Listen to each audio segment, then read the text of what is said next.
হত্যাচেষ্টা মামলায় আন্তর্জাতিক অপরাধ ট্রাইব্যুনালের সাবেক প্রসিকিউটর ব্যারিস্টার তুরিন আফরোজকে গ্রেপ্তার করেছে পুলিশ। রাতে উত্তরার বাসায় অভিযান চালিয়ে তাকে গ্রেপ্তার করে উত্তরা পশ্চিম থানা পুলিশ। গোপন সংবাদের ভিত্তিতে ওসি হাফিজুর রহমানের নেতৃত্বে এই নারী আইনজীবীকে গ্রেপ্তারের পাশাপাশি জব্দ করা হয় তার ব্যবহৃত মোবাইল ফোন ও ল্যাপটপ। পরে উত্তরা পশ্চিম থানায় ডিএমপির উত্তরা বিভাগের ডিসি মহিদুল ইসলাম বলেন, আসামির মোবাইল ফোন ও ল্যাপটপে সরকার বিরোধী প্রচারণার প্রমাণ পাওয়া গেছে।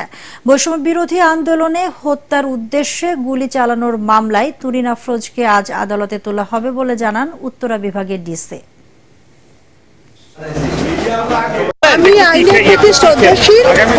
যদি কোনো অপরাধ আমার বিরুদ্ধে পাওয়া যায় অবশ্যই হত্যার উদ্দেশ্যে গুলিবিদ্ধ করিয়া মারাত্মকভাবে আহত করার যে পরিকল্পনার একটা মামলা, সেই মামলায় উনি এফআইআর নেমীয় আসামি। নীলফামারীতে আমাদের যতটুকু শুনেছি সেখানেও আরো তার বিরুদ্ধে মামলা রয়েছে।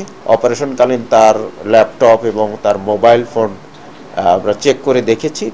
দেখে আমাদের তার মোবাইলে, তার ফেসবুকে অনেকগুলো সরকার বিরোধী অনেক প্রচারণা রয়েছে। সে বিষয়ে আমরা ঊর্ধ্বতন কর্তৃপক্ষের সাথে কথা বলে পরবর্তীতে এই বিষয়ে কি আইনি ব্যবস্থা নেওয়া যায় সেটা আমরা গ্রহণ করব।